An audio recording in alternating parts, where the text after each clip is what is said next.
Tonight, our speaker will be touching on an area of American culture that has needlessly become controversial.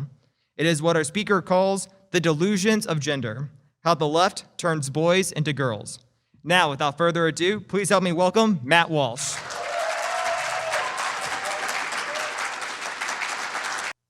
The real shift of recent years is that we're expected to see women and quote-unquote trans women as completely the same, as biologically identical. So that's one development in recent years. The other is that children are being indoctrinated on a wide scale. Now, that's not new. Of course, the Reimer twins were the first ones indoctrinated, but on the scale that it's happening now, that's what's new. And that's how we commonly hear now about 3- and 4-year-old kids who identify as the opposite gender.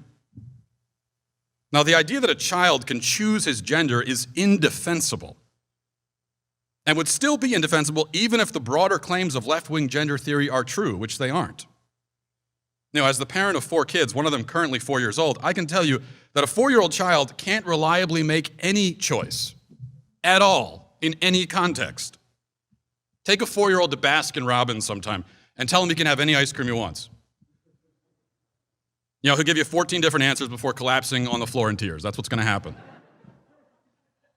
Let a 4-year-old decide what outfit he's going to wear. He'll emerge from his room wearing one shoe, no pants, a diaper on his head. I actually once told my kids, I'll let you have anything you want for dinner, anything. Just like my own little social experiment. And their choice was gummy bears and ketchup with whipped cream. So a child at that age has not developed the cognitive ability to assess a variety of options and decide which course is correct, safe, and healthy. He's not going to have that ability for several more years, and if he grows up to be a leftist, he'll never develop that ability, of course. But even for non-leftists, the prefrontal cortex, which controls our long-term planning and discernment and all those kinds of things, that's not fully online until the age of 25. So what capacity does a 4-year-old have? Of course, nobody can choose his or her own sex. The matter is irrevocably settled by our chromosomes and reproductive organs, but the leftist position is so preposterous that even if I were to grant the premise that gender can theoretically be chosen, they would still be wrong in thinking that 4-year-olds can choose it.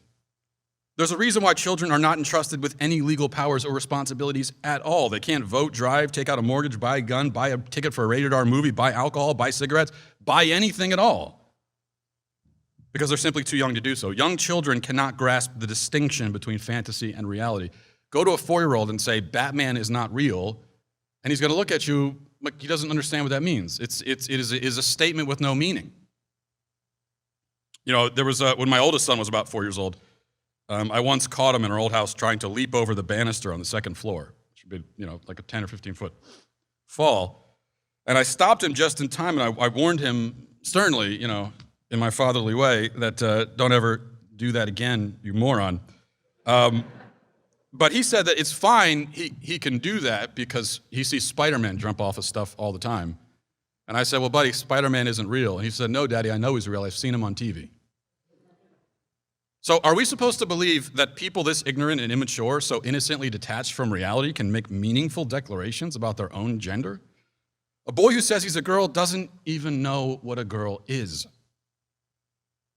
Now, adult leftists don't know what a girl is either, and we'll get to that in a moment. But the next time you hear a young boy make this claim about himself, which many young boys do, it's a normal phase of childhood. It's not uncommon or strange or weird for a young boy or a young girl to say, I'm a girl or I'm a boy. But next time, if you ever hear a young boy say that, real simple follow-up question. Boggles my mind that some of these parents never think to ask it. Oh, what do you mean? Simple follow-up. I mean, these parents, their kid says that, and they immediately say, okay, well, let's take him out to Macy's, get him a whole new girl wardrobe.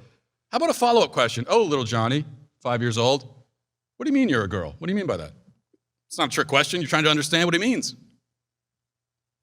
Now, if you listen to his answer, you'll quickly discover that I am a girl really means something like, my sister's dollhouse is cool and I want to play with it too. That's what he means. His declaration of being a girl is a declaration, if anything, if it's a declaration of anything, it's a declaration that he is interested in some of the things that his little toddler brain associates with girls, which is not the same thing as being one. As adults, it's our job to help children sort through this confusion. We're supposed to be the ones grounded in reality. It's our job to navigate our children through reality, not submit them and ourselves to their own childish confusion. If you tell a 5-year-old boy that some dragons are 3.5 feet tall and look a lot like 5-year-old boys, well, what do you know? Your boy's gonna come out as a dragon.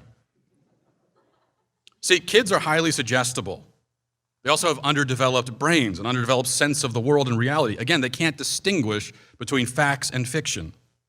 That's one of the reasons why a child at 5 can't be meaningfully accused of telling a lie. I mean, they can lie, but they don't really understand what they're doing. Recently, I came into the kitchen, I found a broken glass on the floor, and I asked my 4-year-old if he broke it.